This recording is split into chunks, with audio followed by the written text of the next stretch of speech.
I don't get the same feeling when I'm like making a digital piece until I make a screen print of it or make something physical that I can hold.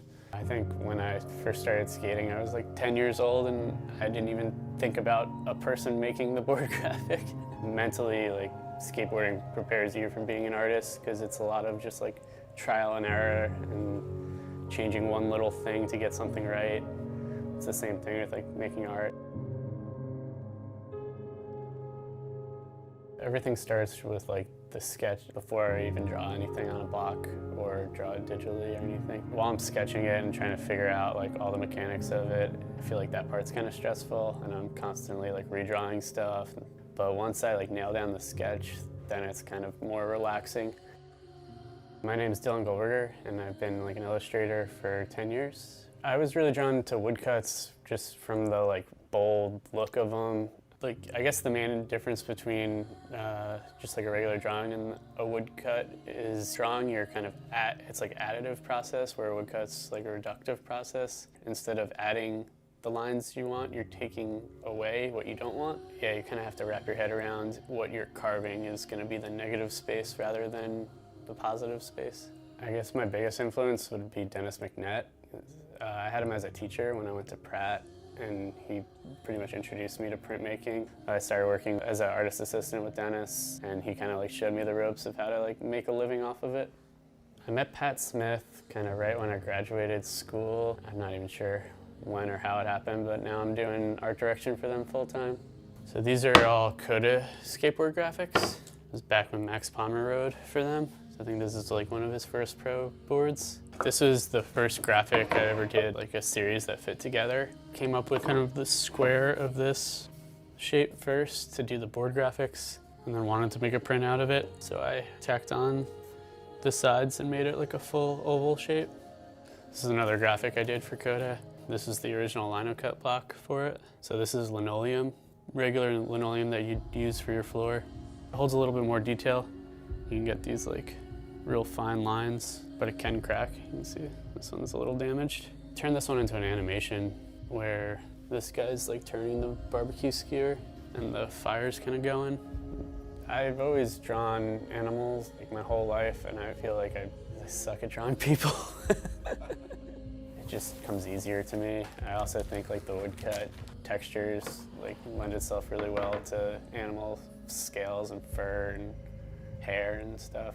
A lot of people think I'm vegan or vegetarian because of this and a bunch of my work. Sorry.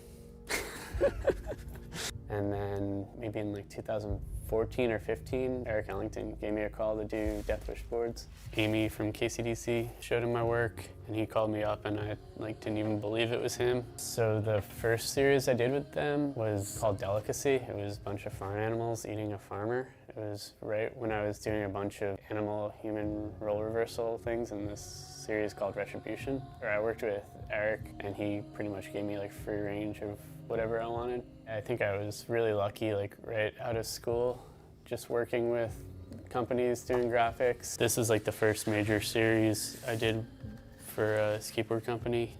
I had a show at KCDC with some pages from a book I was working on about skateboarding dogs, and Jamal Williams approached me to do graphics for Hops. On the pages of the books, it had all these like alliterations on them. It's an alphabet book where each dog is doing a skateboard trick from the same letter of the alphabet. So this is the Basset blast a backside boneless on a brick banked barrier. Japanese chin jabs a judo off a janky jump ramp.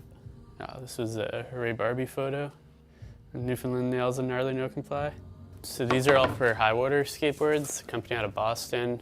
From the start of their company, I've done, I think, a board graphic for every drop they've done.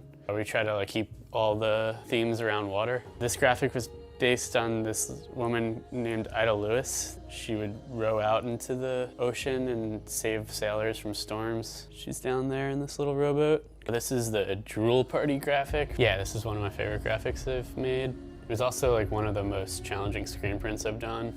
I don't usually use halftones that much, and this one has a lot of hidden stuff in it. We actually made like a whole list on the top graphic of stuff to find in it. Nature calls, peeing in the pool. The shotgun setter, shotgun and a beer right there. Who's candy bar? Two guys arguing over that poop in the pool. blaming each other. So many boxes.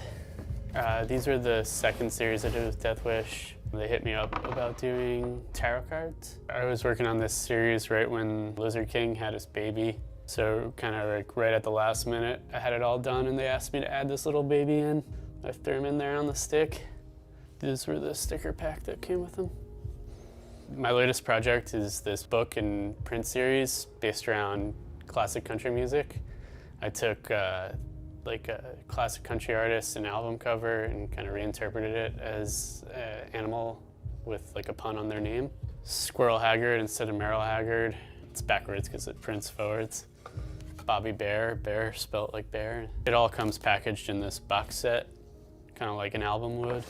It's titled Four Legs, Wings, and Six Strings. This one was limited to 250 copies. So these are the woodcut covers that you see here. And then they're kind of paired with like a pen and ink drawing. One of my favorites is the very first one I did, which is this Waylon and Wooly off of Waylon Jennings and Willie Nelson. Yeah, so a lot of the board graphics I do, I make screen prints and woodcuts of them. And they're up on my website and in my Etsy store at dylangoldberger.com.